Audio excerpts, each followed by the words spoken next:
Abandoned by her father, neglected by her drug-addicted mother, and raised by her grandmother in a poor rural Texas town, Alana Stewart's is a true rags-to-riches story. She escaped to New York, became a Ford model, and married not one but two iconic stars. What looked like a fairy tale life was anything but. I recently had a chance to sit down with Alana to talk about her extraordinary life, lessons learned, and her journey trying to save the life of her best friend, Farrah Fawcett. Alana Stewart never knew her father and spent much of her life searching for someone who would make her feel safe.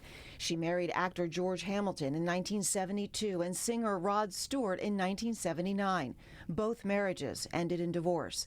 Despite the glamour, fancy parties, exotic trips, and rich and famous friends, Alana wasn't happy. I had stuffed everything down, and at some point it started to bubble up. And I think I was expecting a man or the marriage to make me happy, and when it was really up to me to deal with what I'd been holding deep inside me. And I mean, happiness is an inside job, isn't it? And the heartbreaking reality. Alana was the guest speaker at a recent luncheon benefiting the Center for Family Services of Palm Beach County, which provides behavioral health services to individuals and families.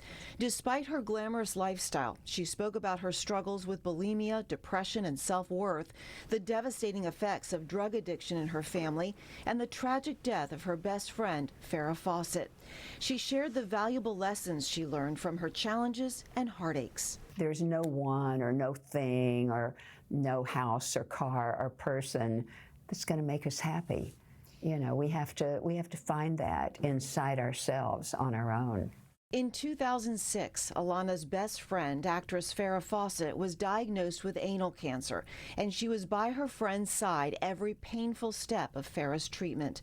Fans saw Farrah's fight as an inspiration. Farrah wanted to be a beacon of hope. And I'll never forget once she said to her doctor in Germany, she said, you know, in a way, I'm almost glad I got cancer.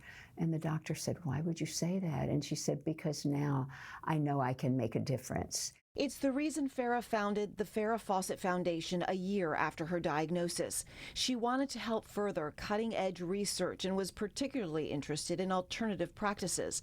Sadly, she died in 2009.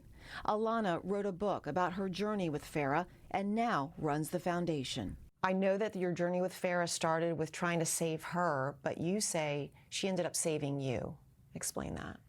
I learned so much in that journey with her. I learned to appreciate the people that you love because you never know how long they're going to be here. You know, life can change in a second.